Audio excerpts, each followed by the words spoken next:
وأحسن منك لم تر قط عيني وأجمل منك لم تلد النساء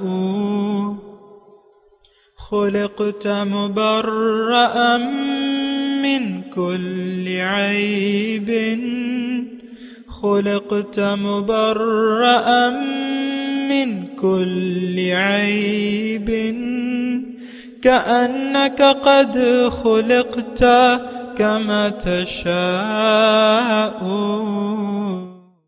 كتاب أنزلناه إليك مبارك ليدبروا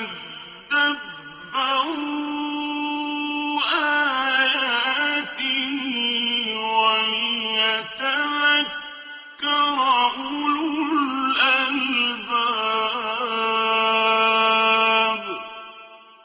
یہ کتاب برکت والی ہے جسے ہم نے آپ کی طرف نازل فرمایا ہے تاکہ دانش مند لوگ اس کی آیتوں میں غور و فکر کریں اور نصیحت حاصل کریں۔ اللہم صلی علی سیدنا محمد وعلی آل سیدنا محمد بعدد کل ذرۃ مئۃ الف الف مرۃ۔ سامعین و ناظرین کرام، السلام علیکم ورحمۃ اللہ وبرکاتہ۔ سامعین کرام، سورہ صف آیت نمبر 10 سے 13 حصہ چہارم۔ آج کا موضوع، کیا ہم آخرت میں دردناک عذاب کی تیاری میں مصروف ہیں؟ اس کے ساتھ آج کے سبق کا آغاز کرتے ہیں۔ سب سے پہلے گزشتہ سبق کا اعادہ ہوگا۔ یا ایہا الذین آمنوا هل ادلکم علی تجارت تنجیکم من عذاب علیم۔ اے ایمان والو، کیا میں تمہیں ایک ایسی تجارت بتا دوں جو تم کو دردناک عذاب سے بچا لے؟ تؤمنون باللہ ورسولہ وتجاہدون فی سبیل اللہ باموالکم وانفسکم ذالکم خیر لکم ان کنتم تعلمون۔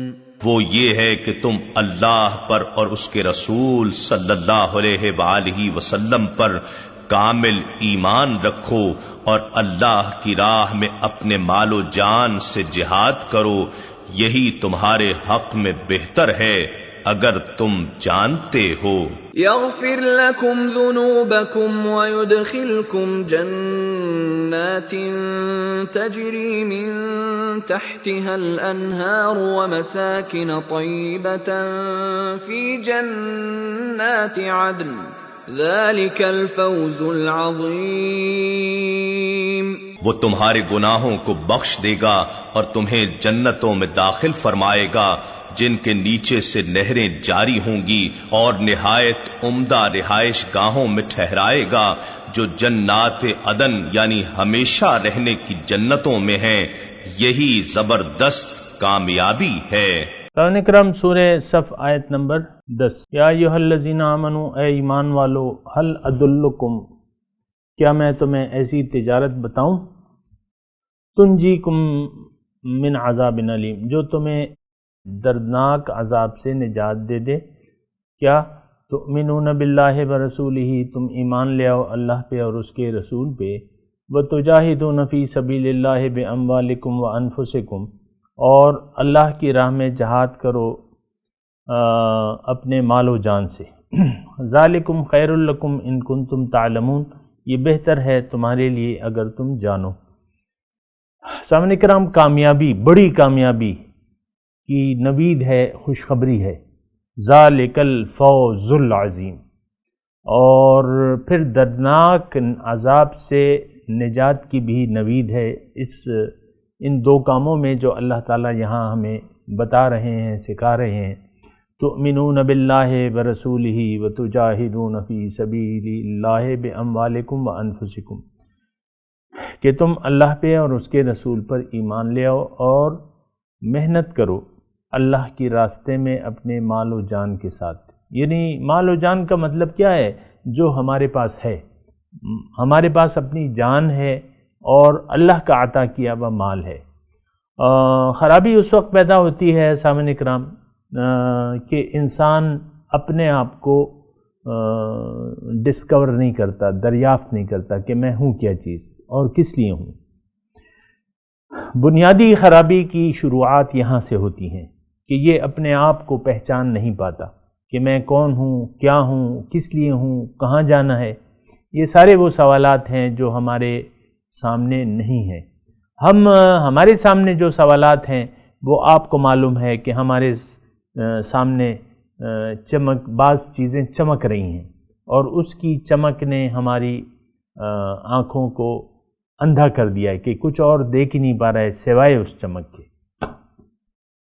لیکن شیشے کی یعنی ایک آپ کا ساتھی ہے مثال کے طور پہ، وہ آپ کے سامنے ایک مرر، شیشہ، لکنگ گلاس، وہ آپ کی آنکھوں کے سامنے سورج ہے، آپ سورج کے مخالف سمت میں کھڑے ہیں آپ اور وہ سورج کی سمت میں ہیں، تو وہ سورج کی شعاعیں جو ہیں وہ آپ کی آنکھ پر اس مرر کی نگاہ سے پھینکتا ہے۔ تو اب آپ کو جب آپ کی آنکھیں اس چمک سے خیرہ ہو جاتی ہیں تو کچھ اور چیزوں کو جو بھی اس کے آس پاس ہیں وہ کچھ بھی آپ نہیں دیکھ سکتے۔ تقریباً یہی صورتحال آج ہماری ہے کہ دنیا ظاہر کی چمک نے ہماری آنکھوں کو خیرہ کر دیا ہے، یعنی ہم جو حقائق ہمارے ارد گرد ہیں تو اس کو بھی ہم نہیں دیکھ پا رہے اور اس کا ہم ادراک نہیں کر پا رہے۔ یہ ایک بہت بڑی غلطی ہے۔ میں گزارش یہ ہے میں اپنے سننے والوں سے کہ اس چمک سے یعنی جو آپ کی نظروں پر پڑ رہی ہیں اس سے نظریں ہٹا لیں۔ یہ کچھ بھی نہیں ہے، اس کی یعنی اس نے آپ کی آنکھوں کو اندھا کر دیا ہے۔ آپ کسی اور حقیقت کا ادراک ہی نہیں کر پا رہے، حتیٰ کہ اپنی ذات کو بھی آپ نہیں دیکھ پا رہے۔ کیا مطلب؟ آپ محسوس نہیں کر پا رہے کہ میں کیا ہوں۔ اور انسان کی حقیقت تو بہت بڑی چیز ہے سامعین کرام۔ آپ کے اندر، میرے اندر جو قیمتی چیز ہے وہ عطاء الہی ہے، وہ روح ربانی ہے۔ اور یہ روح ربانی جب ماں کے پیٹ میں بچہ 4 مہینوں کا ہو جاتا ہے تو اس وقت صحیح حدیث کا مفہوم یہ ہے کہ اس وقت وہ ڈالی جاتی ہے 4 مہینے کی عمر میں، اور وہ رہتی ہے جب تک اللہ تعالیٰ چاہتا ہے تو وہ اس جسم میں رہتی ہے۔ اس کے بعد جو ہے وہ واپس چلی جاتی ہے اپنے رب کے پاس۔ اور یہ روح ربانی کو پہچان لینا جو ہے یعنی ہماری کامیابی کے سامنے جو بڑے بڑے مسائل ہیں، اگر ہم اپنے حقیقی وجود کا ادراک کر لیں یا اس کو پالیں یا اس کو سمجھ لیں یا اس کے وجود کا احساس ہمیں ہو جائے تو تب ہمیں اس کی فلاح کا خیال ہوگا۔ اگر ایسا نہیں ہے، یعنی اگر ہم نے حقیقت کا ادراک نہیں کیا، اپنے آپ کو نہیں پہچانا، تو پھر رہ جاتی ہے ظاہر دنیا۔ اب یعنی دنیا والے دنیا کے پیچھے دوڑ رہے ہیں، جس طرح کے کتے جو ہے لپکتے ہیں اپنے شکار کی طرف۔ آپ نے کبھی دیکھا ہے؟ یعنی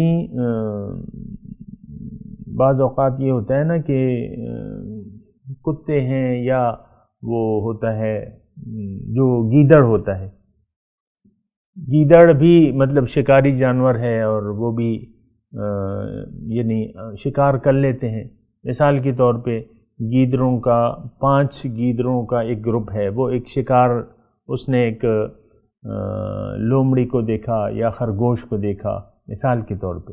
اب ظاہر ہے کہ وہ شکار کی طرف لپکیں گے، جب لپکیں گے اور اس میں سے ایک نے آگے بڑھ کے اس کو گرا لیا تو تمام ساتھی آ کے جو ہے اس کو، خرگوش کو یا شکار کو، جو بھی چیز ہے اس کو، یعنی آپ دیکھیں جس طرح ان کی آوازیں نکلتی ہیں، بھنبوڑنے کی آوازیں نکلتی ہیں اور غرانے کی اور بھنبوڑنے کی، تقریباً اسی طریقے سے ہم دنیا کو نوچ نوچ کے کھانے کی کوشش کر رہے ہیں، اور دنیا جو ہے وہ ایک مردار ہے۔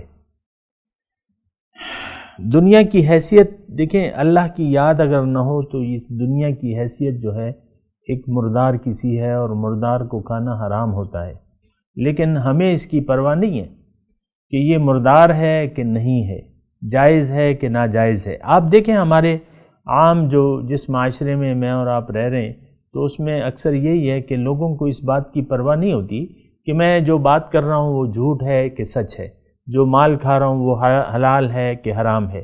ہر آدمی اپنے انداز سے اپنے کاروبار میں جہاں بھی اسے موقع ملتا ہے وہ دھوکہ دہی کا مرتکب ضرور ہوتا ہے، اکثریت کی میں بات کر رہا ہوں، الا ماشاء اللہ۔ تو اب ہم مثال کے طور پہ، یعنی یہ تو ایک لمبی داستان ہے، آپ خود دیکھ لیں، سوچ لیں، سمجھ لیں، جہاں بھی جس کو تھوڑا بھی موقع ملتا ہے وہ ٹیکہ لگاتا ہے۔ تو بہرحال یہ ساری باتیں ہیں اور آپ کو اس کا ادراک ہونا چاہیے۔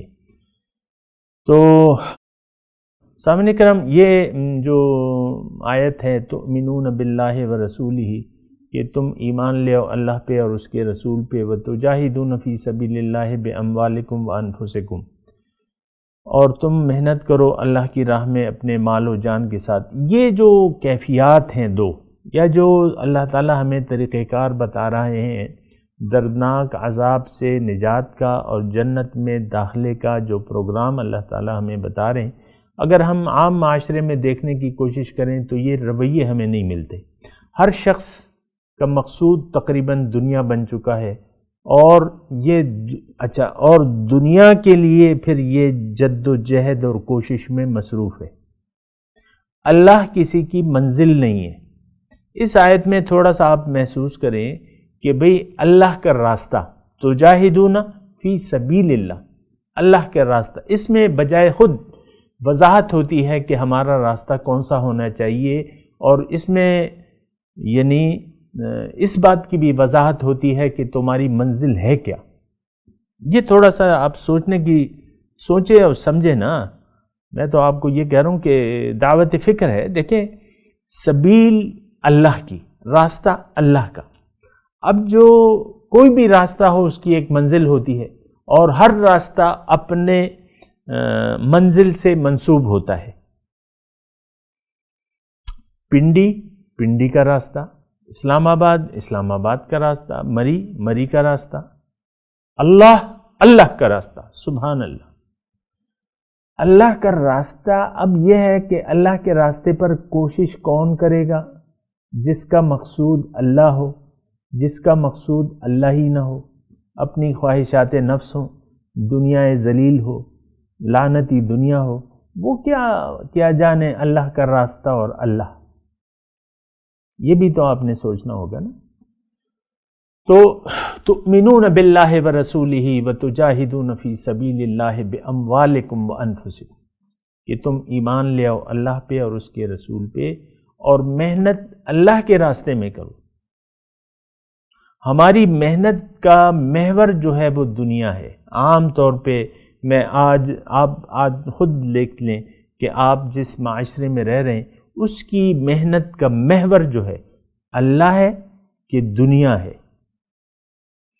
اگر آپ کا جواب یہ ہے کہ اللہ، اور ہم سب اللہ کے راستے کے راہی ہیں، اور ہم سب اللہ کے راستے پر چل رہے ہیں، اس کے راستے میں اپنی مال و جان کو کھپا رہے ہیں، تو سبحان اللہ کیا ہی بات ہے۔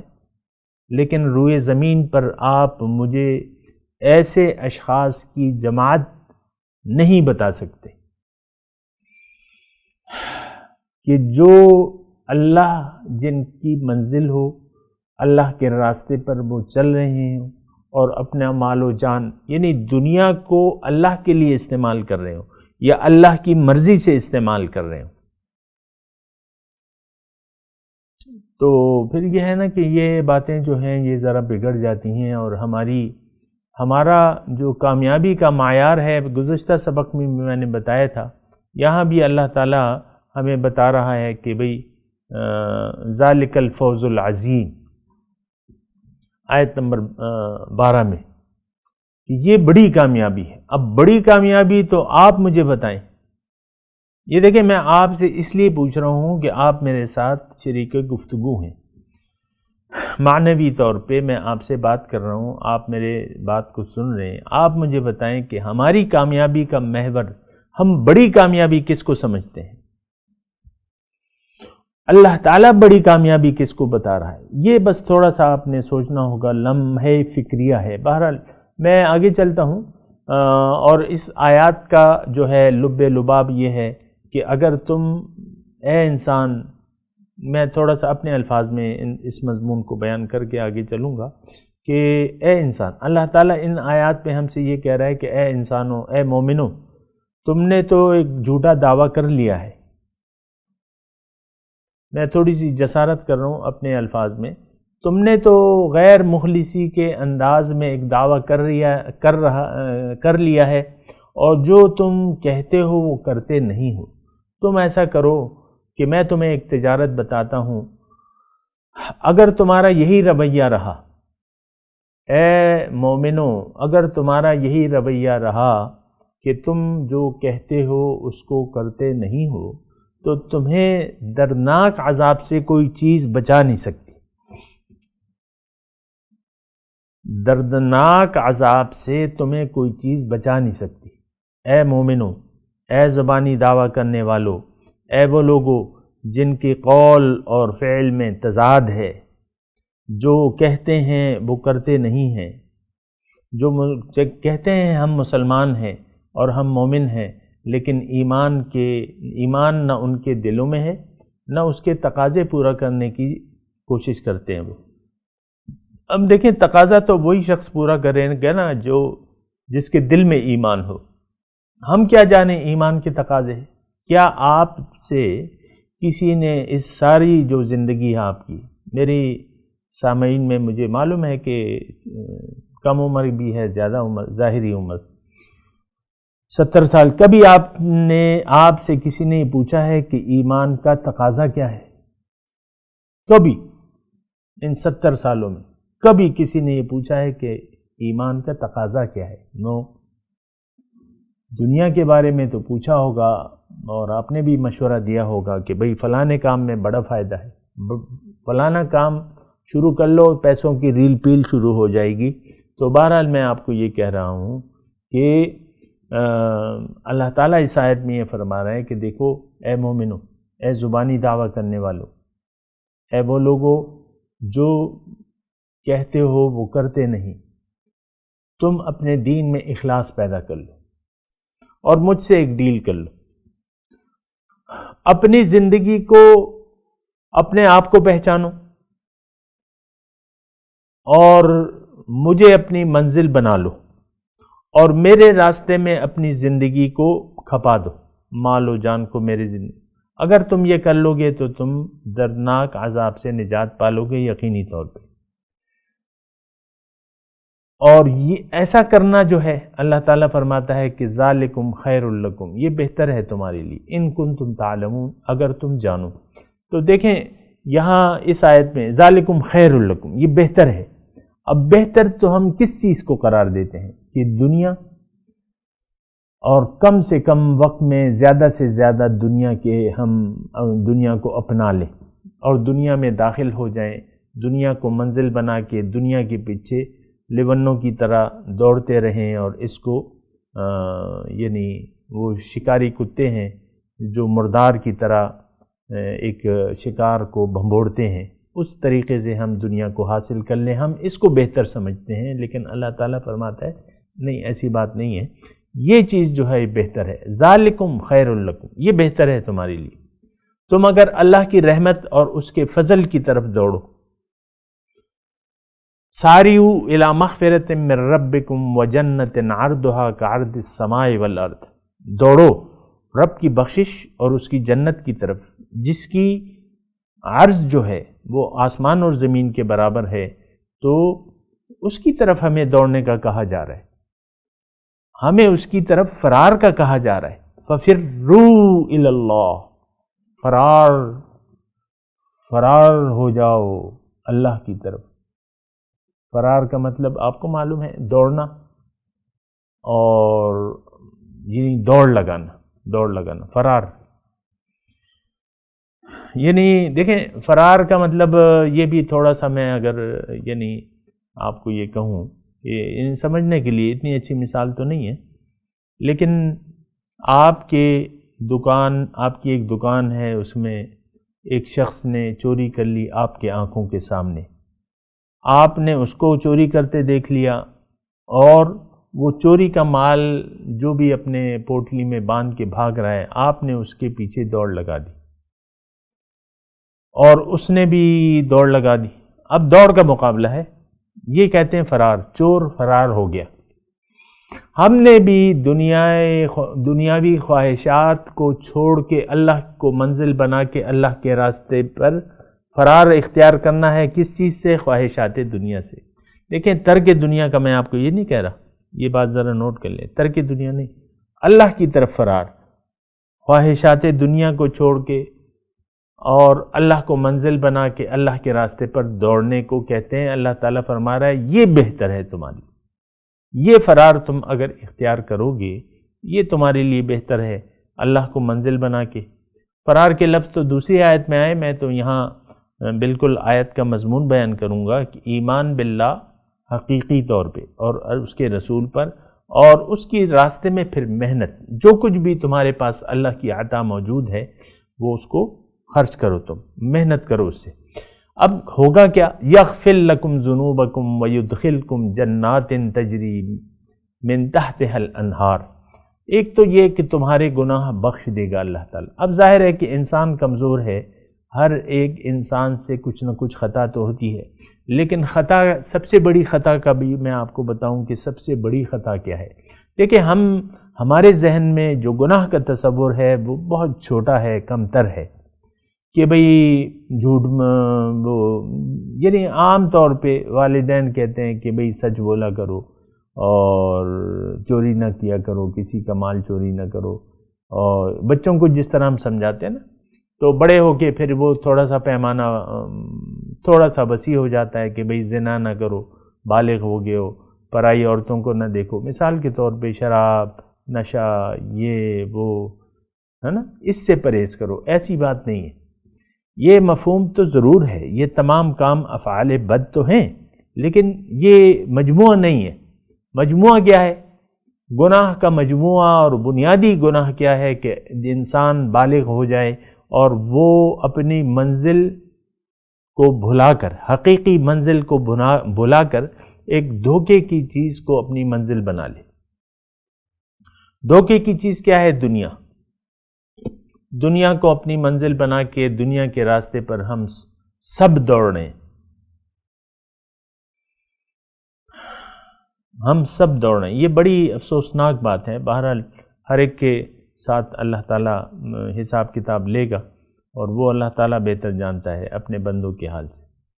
تو یغفر لکم ذنوبکم، تمہارے گناہ بخش دے گا، یعنی اگر آپ نے اللہ کو منزل بنا لیا اور اللہ کے راستے پر اپنی مال و جان سے کوشش کرنی شروع کر دی، یعنی کیا مطلب؟ اس جملے کا مطلب کیا ہے کہ اپنی مال و جان کو اللہ کی مرضی سے استعمال کرنا، یہ جہاد کا مطلب ہے، جہاد فی سبیل اللہ، کہ آپ اللہ تعالیٰ کی عطا کو، مال ہے، جان ہے، جو کچھ بھی ہے، اللہ کی مرضی سے خرچ کریں۔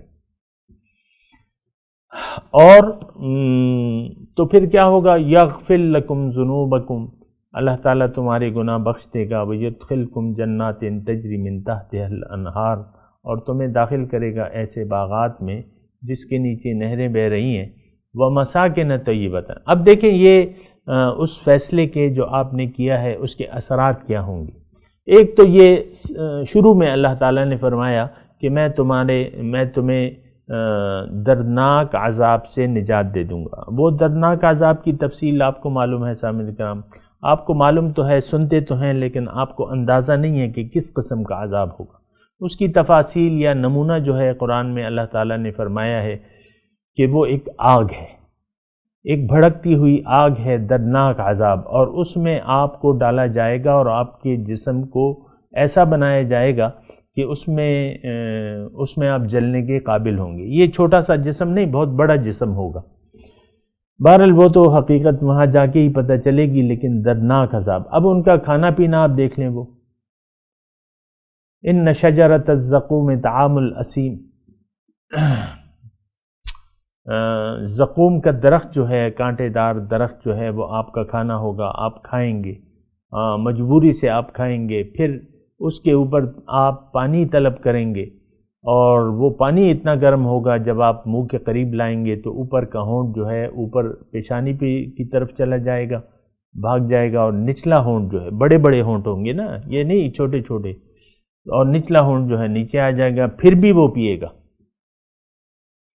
تو پھر کیا ہوگا، اس کی اندتریاں جو ہے گھل جائیں گی اس پانی کی وجہ سے، اتنا تیز گرم ہوگا کھولتا ہوا پانی، اور پھر وہ آپ کی مقعد سے وہ نکل جائیں گی انتریاں، اور یہ ہوتا رہے گا۔ آپ اسی طرح جو ہے پھر اپنے ٹھکانے کی طرف آئیں گے کھا پی کے، یہ کھانا پینا، اور پھر آ کے آگ میں جلنے کے لیے آپ آئیں گے۔ یہ سارے قرآن کے مضامین ہیں، میں اس کا ترجمہ کر رہا ہوں۔ تو بات یہ ہے کہ یہ ساری چیزیں جو ہیں اس کو ہم نے اچھی طریقے سے دیکھنا ہوگا کہ ہم کیا کما رہے ہیں، اور اگر میں آپ کو حقیقت میں بتاؤں تو ہم کما رہے ہیں عذاب علیم۔ عذاب علیم کی یعنی اگر ایک وسیع تناظر میں آپ کے سامنے آج کے ماحول کا ایک نقشہ پیش کروں تو دنیا کے لوگ آج کل تمام ان الانسان لفی خسر، تمام انسان نقصان میں جا رہے ہیں، اللہ کی یاد کو انہوں نے دل سے بھلا دیا ہے، اور ایک نقصان عظیم کا شکار ہونے جا رہے ہیں۔ بہرحال یہ سوچنا مجھے اور آپ کو دونوں کو ہے کہ ہم نے کون سی جگہ جانا ہے، آیا عذاب علیم کی طرف جانا ہے یا نعمتوں والی جنت جس کا بھی تذکرہ آ رہا ہے۔ میں تلاوت کرتا ہوں، میرے ساتھ دہرائیے۔ اعوذ باللہ من الشیطان الرجیم، بسم اللہ الرحمن الرحیم۔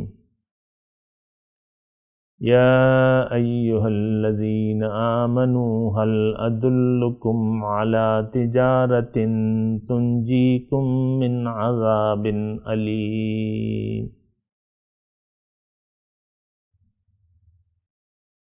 تؤمنون باللہ ورسولہ وتجاہدون فی سبیل اللہ باموالکم وانفسکم، ذالکم خیر لکم ان کنتم تعلمون۔ یغفر لکم ذنوبکم ویدخلکم جنات تجری من تحتها الانہار ومساکن طیبۃ فی جنات عدن، ذالک الفوز العظیم۔ وَأُخْرَى تُحِبُّونَهَا نَصْرٌ مِّنَ اللَّهِ وَفَتْحٌ قَرِيبٌ وَبَشِّرِ الْمُؤْمِنِينَ۔ اب ان آیت کا ترجمہ۔ يا أيها الذين آمنوا هل أدلكم على تجارة تنجيكم من عذاب أليم؟ O you who believe, shall I inform you of a trade that will save you from a painful torment? تؤمنون بالله ورسوله وتجاهدون في سبيل الله بأموالكم وأنفسكم، ذلكم خير لكم إن كنتم تعلمون. That you believe in God and His Messenger and strive in the cause of God with your possessions and yourselves. That is best for you, if you only knew. يغفر لكم ذنوبكم ويدخلكم جنات تجري من تحتها الأنهار ومساكن طيبة في جنات عدن، ذلك الفوز العظيم. He will forgive you your sins, and will admit you into gardens beneath which rivers flow, and into beautiful mansions in the gardens of Eden. That is the supreme success. وأخرى تحبونها نصر من الله وفتح قريب وبشر المؤمنين. And something else you love, support from God and imminent victory. So give good news to the believers. اس کے ساتھ ہی آج کے درس کا وقت اختتام کو پہنچا. انشاءاللہ اگلے درس میں ملاقات ہوگی. وآخر دعوانا ان الحمدللہ رب العالمین. والسلام علیکم ورحمۃ اللہ وبرکاتہ.